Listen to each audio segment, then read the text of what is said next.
AJ McCord, Coin 6, Portland. Damon, CJ, the first game you guys struggled to score offensively. It seemed like it got going a little bit better tonight. How did you attack New Orleans differently, or did you attack them differently, and how can you improve for the games in New Orleans? I think we did a good job moving the ball, especially in the first quarter. Third quarter, we were a little stagnant.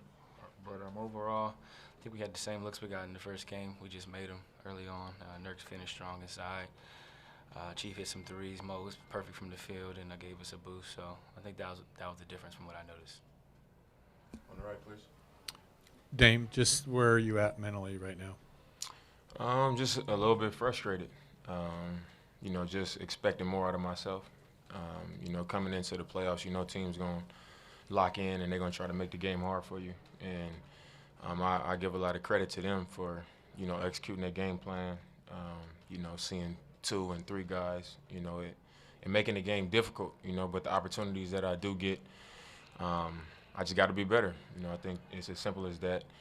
But I'm fine mentally. It's just frustrating to, fight an entire season for home court and then come out and not perform individually or as a team in the first 2 games of a playoff series. So, we just got to move on to the next one.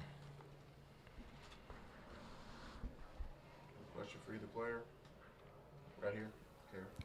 Kerry Eggers, Portland Tribune. CJ, now you're down 0-2 going to New Orleans.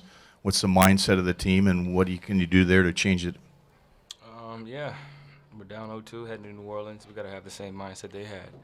And going to their home court, compete, get second chance opportunities for ourselves, get loose balls. This is a must-win. We got to go in there and take both of them. For both you guys, Mark Schwartz, ESPN. Coach Gentry said that Drew Holiday, to him, is possibly, with Kawhi out, the very best two-way player in the game right now. Can you comment on that and what kind of impact he's had in these 2 games at both ends? I think he is. In my opinion, I think he's one of the best defenders out there on the perimeter. But I think in this series, he's just playing well. I think, he's big and crafty. And coming off that pick and roll, he's able to get those floaters and get to the rim, and he does that well. So, maybe we need to change the attention that we're giving him, make it a little bit harder, send 2 guys in those situations. But he's playing well on both ends. He's impacting the game on both ends of the floor. Yeah, he's a very good player. I said it coming into the series. He doesn't get a lot of credit because he's playing with AD. And I think you're starting to see how good he truly is, on both ends of the floor. He's got good pace. He's got good patience and pick and roll. And I think they have a good defensive team overall with the length. They provide on the perimeter with AD and each one more and some of those guys. But, he's a good player. He's playing extremely well. We gotta limit some of his opportunities going forward. Behind. On the right. Dame, do you expect you guys to make changes now, kind of strategy-wise or lineup-wise, or do you stick to plan, you think? I think we made some good adjustments offensively. I think tonight we got, like CJ said, some of the same looks as game 1. We just made a few more. But just some little wrinkles that we put in, they led to better opportunities. And, sometimes we didn't turn that into points. But I like what we did from game 1 to 2 offensively. But I think defensively, just maybe the aggressiveness that we could have on their ball handlers. Maybe, we adjust in that area. But I think these first 2 games, came down to, a lot of 50-50 balls. They were just more grimy than we were.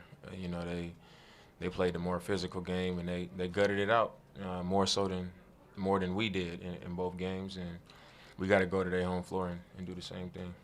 On the left. Serena Winters, NBC Sports Northwest. Dame, you just said, you're just feeling frustrated right now, like you could have done more. Do you feel those frustrations during the game, or is that not something you allow yourself to do until after the game's done? No, I think after the game when you see the result, we've lost the games, and it's like, man, my job is to do more, or you can do more, because I always do. But just the way that they're covering, I think it's the right thing to do is to trust, to make the right play, to find the next guy. But it's finding that balance of being aggressive and making those right plays. And the situation that our team is in, this is our season. So I think that's the frustrating part when the game is over and you look back at it. But I think the beauty of that is knowing that, we dropped 2 at home, but, we've won on their floor before, and we feel like we're capable of doing the same thing they did to us, to them. But I know I got to be much, much better in order for us to do that. And I know I'm built to bounce back in that way. So, frustrated with my performance and knowing that I could do better, but I guess not down about it at all. I know that going forward I can really turn it over. So, we'll see. Third row. Dame, Andrew Greif from the Oregonian. You're such a vital point of this team's leadership. What are you going to do in the next 48 hours to make sure the team's in the right mental state to go into Game 3 feeling like you guys can win? I think it's just important for us to be who we are, continue our communication like we always do. We're going to get on the plane tomorrow, and we're going to interact how we always interact. I think it's something to be said about, being uptight and panicking and worrying.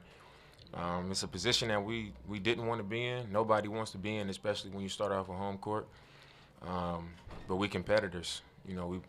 This is a game that we love to play, and it's supposed to be fun. And as a competitor, the challenge should be fun. You don't want to be in this position, like I said, but it should be fun, and we should accept that challenge. If not, then, it could be a quick series.